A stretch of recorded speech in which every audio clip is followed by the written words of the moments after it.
ਉੱਥੇ ਕਾਫੀ ਸਾਰੀ problem face ਕਰਨੀ ਪੈ ਰਹੀ ਹੈ ਔਰ ਪਾਣੀ ਦੀ ਵੀ ਬਹੁਤ ਜ਼ਿਆਦਾ ਪ੍ਰੋਬਲਮ ਫੇਸ ਕਰਨੀ ਪੈ ਰਹੀ ਹੈ। ਉਸ ਬਾਰਡਰ ਦਾ ਮੈਂ ਨਾਮ ਤੁਹਾਨੂੰ ਦੱਸੂੰਗੀ, ਕੀ ਨਾਮ ਸੀਗਾ उस बॉर्डर का? दारूहेड़ा।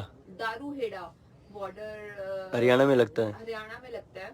सो जो भी लोग मुझे हरियाणा से देख रहे हैं, हम लोग सारे किसान आंदोलन में इसलिए बैठे हैं क्योंकि किसान आंदोलन में ये जो बिल हैं ये हमारे लिए अच्छे नहीं हैं। कई लोगों को ये लगता है, जो शहर में लोग रहते हैं बेसिकली, उनको ये लगता है कि ये बिल सिर्फ किसानों की लड़ाई है और वो लड़ रहे हैं, ये किसानी बिल है। किसान हमारे लिए लड़ रहे हैं, ना कि खुद के लिए लड़ रहे हैं। और ये किसानों की लड़ाई नहीं है, हम सब लोगों की लड़ाई है। तो वहाँ पे उस बॉर्डर पे इलेक्ट्रिसिटी काटी जा रही है, पानी की कोई सहूलत नहीं दी गई। मेरे को ये लगता है कि अगर कोई पास के लोग गाँव में हैं, उनको उनकी मदद करनी चाहिए, अवेयरनेस क्रिएट करनी चाहिए। और सबसे ज्यादा मैं अवेयरनेस आज की अपने लाइफ में जाकर एक बात कहना चाहूंगी जो कि बहुत ज्यादा इम्पोर्टेंट है, रिलायंस को लेके, अंबानी अंडानीज को लेके, हमारी गवर्नमेंट को लेके। देखिए, कुछ बातें होती हैं हमें साफ बोल देनी चाहिए। मैं भी आपके सामने आज टिकरी बॉर्डर में अपने टेंट में बैठी हूँ और मैं टेंट में रह रही हूँ कितने दिन से।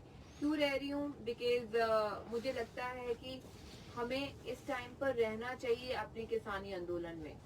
और मैं चाहती तो मैं होटल में रह सकती थी जाके, बट मुझे लगता है कि नहीं, मुझे इस टाइम पे अपने लोगों के बीच में रहने की जरूरत है। मुझे अपने बुजुर्गों के बीच में रहने की जरूरत है, जो बस स्टैंड में एक टेंट में ठंड में बैठे हैं। मुझे भी वही चीजें महसूस करनी है, मुझे भी उनके साथ रहना है। सो हमारे सब में ये वाली फीलिंग्स होनी चाहिए, ये भावना होनी चाहिए जो मेरे अंदर आई, ये भावना। तो सबसे मैं बात करना चाह रही थी रिलायंस के बारे में, अंबानी अंडानीज के बारे में और ये बिल्स के बारे में। खास करके ये बात मैं कहना चाहती हूँ, वो लोग जो शहर में रहते हैं, जिनकी करियाना स्टोर्स हैं, जिनकी कपड़े के स्टोर्स हैं, जिनके बहुत सारे बिजनेसेस हैं, उनके बारे में ये मैं एक बात कहना चाहती हूँ। और वो जो बहुत इम्पोर्टेंट है वो ये बात है कि जो ये रिलायंस है, रिलायंस बेसिकली, रिलायंस का बिजनेस पेट्रोल और डीजल के ऊपर डिपेंड करता था। बट आने वाले सालों में रिलायंस का बिजनेस जो डीजल और पेट्रोल के ऊपर डिपेंड करता था वो खत्म होने वाला था। क्योंकि अभी थोड़े टाइम पहले पेरिस में काफी सारी कंट्रीज की मीटिंग हुई थी आपस में कि आने वाले 10-20 साल में डीजल और पेट्रोल की इंडस्ट्रीज को खत्म कर दिया जाएगा बिकॉज ऑफ ग्लोबल वार्मिंग। तो इसलिए रिलायंस ने 2009 में अपने जियो स्पेक्ट्रम के नीचे दो चीजें लॉन्च की, जियो सिम और जियो रिटेलर।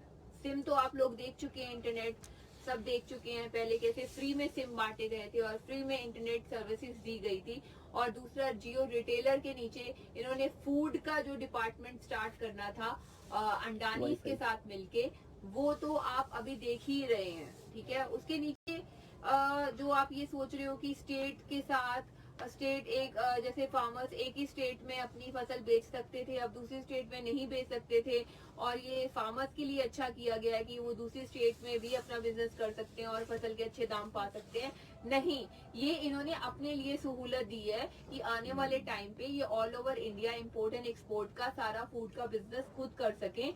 ये खुद की सुविधा के लिए इन्होंने बिल पास किए हैं ताकि इनका डीजल और पेट्रोल का बिजनेस तो खत्म होने वाला था और ये फूड का डिपार्टमेंट अपने नीचे ले लें। और आप सोचो फूड और क्लोथ्स का, क्योंकि हमारे किसानों की तरफ से कपड़ा बेचते हैं, कपड़ा से कपड़े आते हैं, तो ये ऑल ओवर फूड और बड़े कपड़ों का सारा कुछ बिजनेस अपने नीचे लेके आना चाहते थे अंबानीज और अंडानीज, क्योंकि बहुत बड़ा बिजनेस है जिससे ये बहुत सारे पैसे कमा सकते हैं पेट्रोल और डीजल के बाद।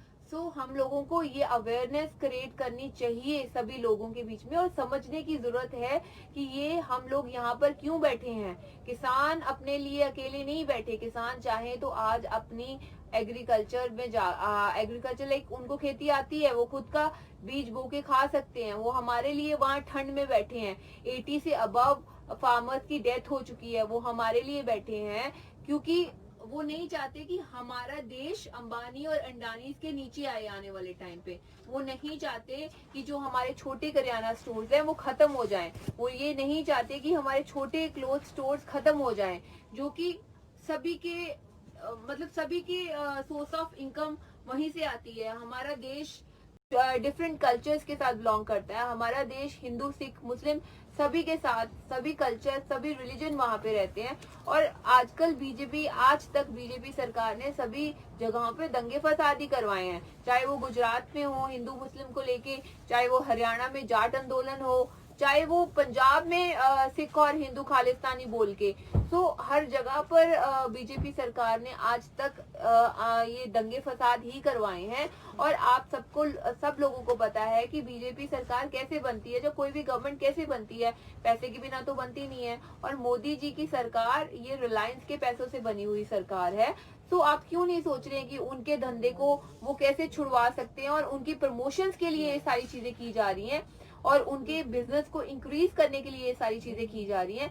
तो हम लोगों को ये अवेयरनेस क्रिएट करनी चाहिए, हम लोगों को ऐसी वीडियोस बनाकर डालनी चाहिए, हम लोगों को शहर में यूथ को अवेयर करना चाहिए, हम लोगों को शहरी तबका जो है, जो कि ये इस टाइम पे सबसे ज्यादा अफेक्ट होगा, जिनके स्टोर्स हैं, जिनके कपड़े के स्टोर्स हैं, जिनके करियाने के स्टोर्स हैं, जो हमारे मिडिल क्लास फैमिली को बिलोंग करते हैं, वो सबसे ज्यादा अफेक्ट होंगे, क्योंकि उनके बिजनेसेस ठप हो जाएंगे आने वाले टाइम पे। सब कुछ तो अंबानी और अंडानी के मॉल्स में चला जाएगा, हमारे छोटे जिम्मेदार मर जाएंगे इसमें। हमें ये समझने की जरूरत है, ये क्रांति का आंदोलन है, हम सबको जुड़ना चाहिए। देखिए, मैं भी जुड़ी हूँ पहले दिन से, और मैं इसलिए भी जुड़ी हूँ क्योंकि मेरे को ये सारी चीजें पता हैं, और मेरे पापा ने भी इसी आंदोलन के लिए अपनी जान दे दी थी। बहुत छोटी थी तब मैं, किसानों और मजदूरों के लिए, और मैं भी यहाँ बैठी हूँ, और मैं हमेशा किसानों मजदूरों के लिए अपनी आवाज को बुलंद करती रहूंगी। मैं एक्ट्रेस बाद में हूँ, बट एक किसान की बेटी पहले हूँ, और किसान से पहले मैं एक सोशल रिस्पॉन्सिबिलिटी समझती हूँ कि मुझे अपने लोगों के लिए अपनी आवाज, सच के लिए अपनी आवाज को उठाना चाहिए, और मैं हमेशा उठाती रहूंगी। और मैं यही कहना चाहती हूँ। बाकी बेसिकली आप लोग ये समझें, और जितना भी हो सकता है इस लाइफ को शेयर एंड सपोर्ट करें, ताकि सबको ये वाली इंफॉर्मेशन जा सके, और आप भी इससे इंफॉर्मेशन गेन करके वीडियोस बना के सोशल मीडिया के ऊपर शेयर करें। क्योंकि हम लोग वो हैं जिन्होंने टिकटॉक को, बाहर की एप्स को बहुत प्रमोट किया था।